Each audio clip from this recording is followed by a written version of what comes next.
Bonjour, nous allons étudier aujourd'hui les précurseurs de la criminologie.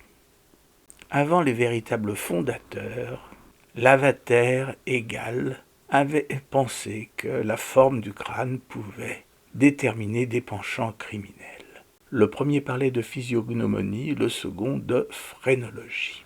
Nous en étions arrivés là car la théorie des correspondances, qui avait prévalu depuis la Grèce antique, avait été remplacée par la taxinomie, la classification. Peu de temps après, était fondée l'anthropologie criminelle avec Paul Broca, qui voulait faire une biologie du genre humain, et Léonce Manœuvrier. La Société de phrénologie de Paris était fondée en 1831, peu de temps après la mort de Gall. Fondée sur des théories évolutionnistes, elle pensait que les individus dotés de penchants criminels n'étaient pas récupérables et qu'il fallait mettre les autres à l'abri d'événements de vie défavorables.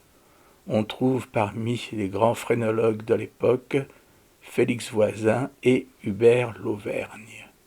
L'école sociologique franco-belge est très importante, c'est la première qui se fonde sur l'analyse des statistiques naissantes.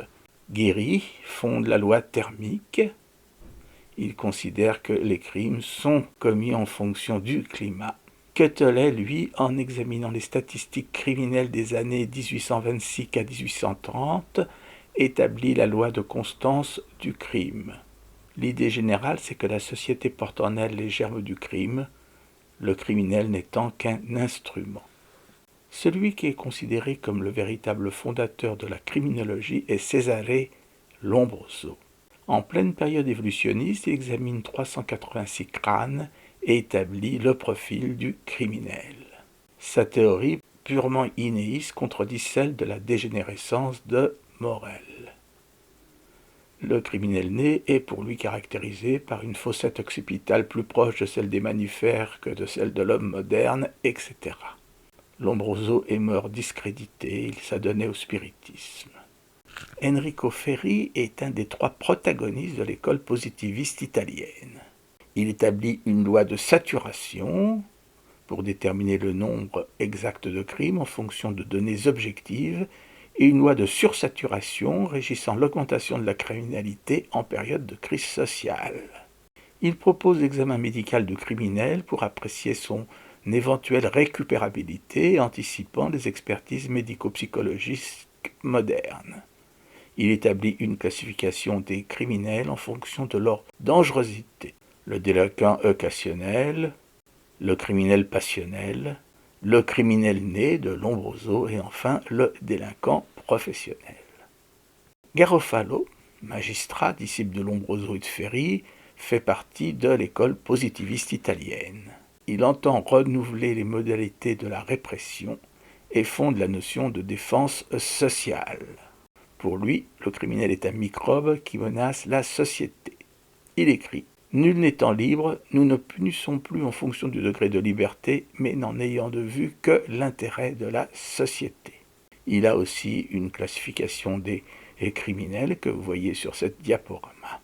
Certains de ses contemporains étaient inquiets d'une utilisation politique de ces notions.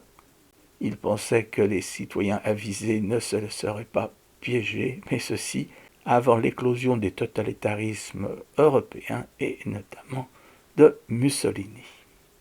À la même époque, Gabriel Tardet et Alexandre Lacassagne, l'école sociale de Lyon. Ils étudièrent les racines sociales de la criminalité et écrivirent qu'une société a la criminalité qu'elle mérite. Le milieu social étant un bouillon de culture et la criminalité le microbe. Tardet établit une loi des contrastes entre les degrés d'urbanisation des localités que nous reverrons plus tard, et surtout une théorie de l'imitation qui a toujours la faveur de certains sociologues actuels. Durkheim est un fondateur, lui aussi, de la criminologie. Il entendait examiner les faits sociaux comme des choses.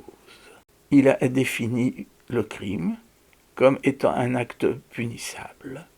Il pensait que les règles sociales étaient relativement stables et transcendantes aux individus. Il pensait que l'éducation avait un rôle très important.